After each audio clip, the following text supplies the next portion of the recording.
Good morning student, time for our English classes. Today we'll start chapter 7 in our English grammar, articles. आज हमें articles के बारे में पढ़ना है. आर्टिकल्स के बारे में हमने पिछली क्लासेस में भी पढ़ा है कि हमारे इंग्लिश ग्रामर में 3 आर्टिकल होते हैं, a, and the. So let's see what is given in the book. The words a, and the are called articles. We use them before nouns to indicate whether they are general or specific. A and an are called indefinite articles. The is called the definite articles. हम अपने English grammar में an and the को articles कहते हैं. इन्हें हम noun के पहले यूज करते हैं ये बताने के लिए कि whether the given noun is in general और स्पेसिफिक, कॉमन चीज है या फिर कोई पर्टिकुलर चीज के बारे में बात कर रहे हैं. ए एंड एन को हम इंडेफिनिट आर्टिकल्स कहते हैं और द को हम डेफिनेट आर्टिकल्स कहते हैं. आज हमें इस चैप्टर में पढ़ना है कि हम अपने आर्टिकल्स का यूज कैसे करते हैं. What are the given rules to use the article in a sentence, जिसमें हम पहले देखेंगे ए और एन का यूज हम कैसे करते हैं. See, first rule is given on page number 30. When we are talking about something in general or specific, जब हम किसी कॉमन चीज के बारे में बात करते हैं यानी किसी पर्टिकुलर चीज के बारे में नहीं बात कर रहे होते हैं तो हम जनरली ए या एन का यूज करते हैं. जैसे I need a new phone, मुझे एक नया फोन चाहिए. अब यहाँ पे फोन की कोई पर्टिकुलर फोन नहीं बता रहा है, सिर्फ ये कह रहा है कि हमें एक फोन चाहिए. कॉमन सी चीज के बारे में बात हो रहा है तो इसलिए हम आर्टिकल ए का यूज कर रहे हैं. इसी तरह आई नीड एन अम्ब्रेला, मुझे एक छाता चाहिए. देयर इजंट एनीथिंग डिफाइनिंग कि कैसा कलर है, कैसा साइज है, बस आपको छाता चाहिए यानी कॉमन सी चीज है. तो जब भी हम किसी कॉमन चीज यानी जनरल चीजों के बारे में बात कर रहे होते हैं तो हम आर्टिकल ए या एन का यूज करते हैं. इसके बाद देखिए, when we are talking about something which is new and are introducing it for the first time to the listener, जब भी हम किसी नई चीज के बारे में किसी को बता रहे होते हैं तो हम अपने indefinite articles का यूज करते हैं. Before word that mean a collection of things, हम किसी कलेक्शन के लिए यानी कलेक्टिव नाउन्स के पहले भी हम क्या करते हैं, indefinite article को यूज करते हैं. अब हम देखेंगे द का यूज हम कब करते हैं.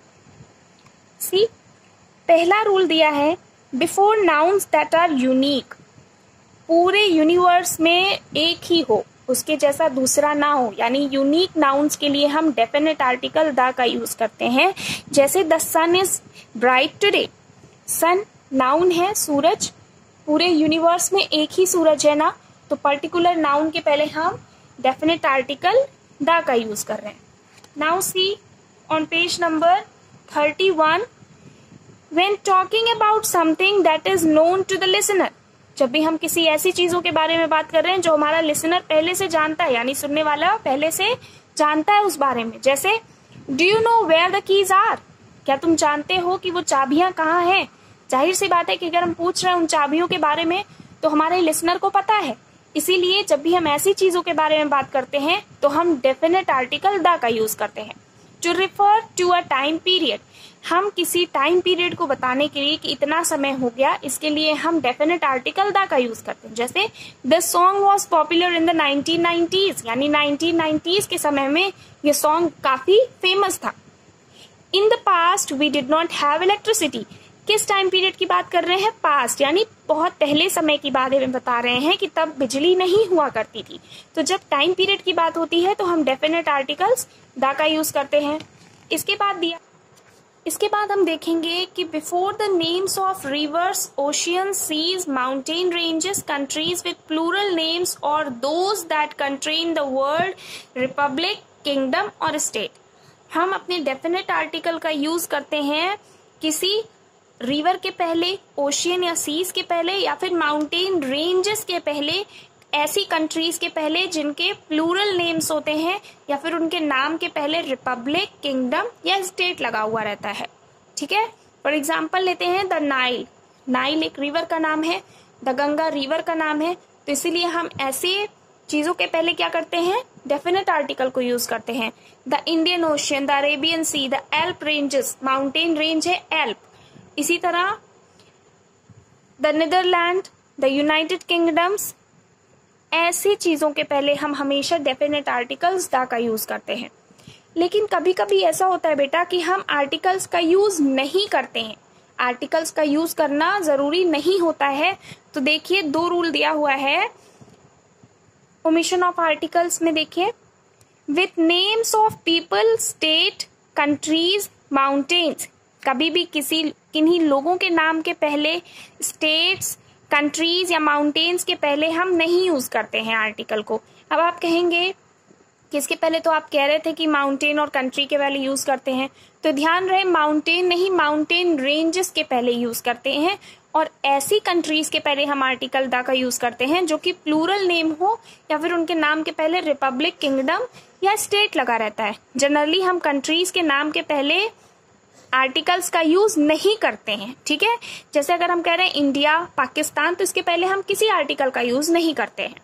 सेकेंड रूल है हमारा, with plural and uncountable nouns when they don't refer to any specific things. ऐसे प्लूरल और अनकाउंटेबल नाउन्स जो कि कोई कॉमन चीजों के बारे में बता रहे होते हैं, यानी कोई पर्टिकुलर चीजों के बारे में नहीं बता रहे होते हैं, उसके पहले भी हम क्या करते हैं, आर्टिकल्स का यूज नहीं करते हैं। For example, I had bread and butter for breakfast. मैंने ब्रेड, बटर अपने सुबह के नाश्ते में लिया। अब यहाँ पे देखिए ब्रेड या बटर नाउन है, लेकिन इसके पहले हम किसी आर्टिकल का यूज नहीं कर रहे हैं, क्योंकि जनरली ब्रेड और बटर स्पेसिफिक थिंग्स नहीं है, बहुत ही कॉमन चीज है। ही राइट्स नॉवेल, वो नॉवेल्स लिखता है। इसके पहले भी हम किसी आर्टिकल का यूज नहीं कर रहे हैं, यानी प्लूरल और अनकाउंटेबल नाउन जो कि किसी स्पेसिफिक थिंग्स को नहीं जताते हैं, उसके पहले भी हम आर्टिकल का यूज नहीं करते हैं, ठीक है। तो आज हमने इस चैप्टर में पढ़ा है कि आर्टिकल क्या होते हैं। इंग्लिश ग्रामर में 3 आर्टिकल होते हैं, ए, एन एंड द। इसके बाद हमने पढ़ा ए एंड एन को इनडेफिनिट आर्टिकल्स कहते हैं and the is called definite articles. इसके बाद हमने कुछ रूल्स पढ़े हैं जिसमें हमने देखा है ए और एन का यूज हम कब करते हैं, हमने देखा है कि हम अपने आर्टिकल द का यूज कब करते हैं। बहुत इजी चैप्टर है, आपने इसे पिछली क्लासेस में भी पढ़ा है इसके बारे में।